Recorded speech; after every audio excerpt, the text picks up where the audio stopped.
Hari ini isi borang nak masuk PKR. Besok dia pergi pecah rumah ibadat. Ada logik tak? Apa niat you? Apa niat you? Bukan saja you nak create huru-hara. You nak merosakkan nama baik parti PKR. Dan ini kita takkan tahan. Jangan ingat sebab kita berdiam-diam kita tak buat apa-apa. Semua ketua cabang ada hubungi saya pasal isu ni.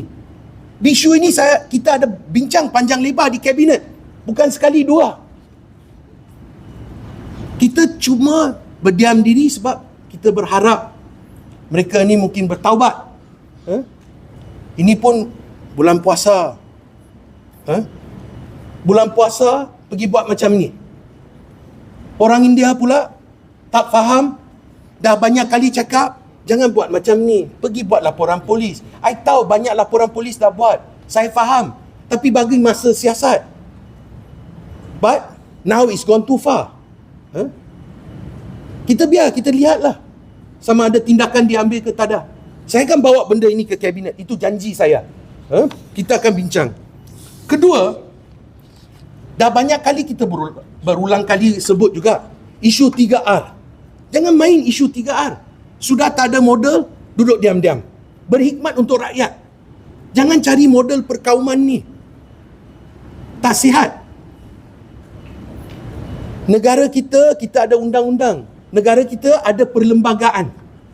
Perlembagaan kita ada di sini. Perkala 8. Dia menjamin keselamatan bagi semua orang, semua kaum. Melayu, Cina, India. Jangan langgar ni. Jangan salah guna. It's wrong. Lagi satu, kalau kita lihat, semua yang berlaku ni, kenapa dia berlaku sekarang? Sebab pilihan raya dah dekat.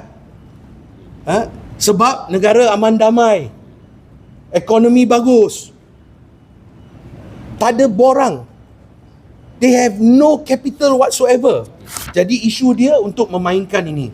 Jadi saya berharaplah berhenti sebelum terlalu lambat. We will not fall into your trap.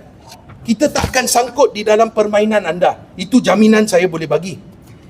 Tetapi yang paling bagi saya sakit hatilah bila saya lihat ada orang Malaysia yang sangguplah dia membakar negara kita untuk agenda peribadi mereka.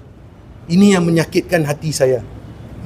Saya menyeru pihak polis mengambil tindakan atas kesemua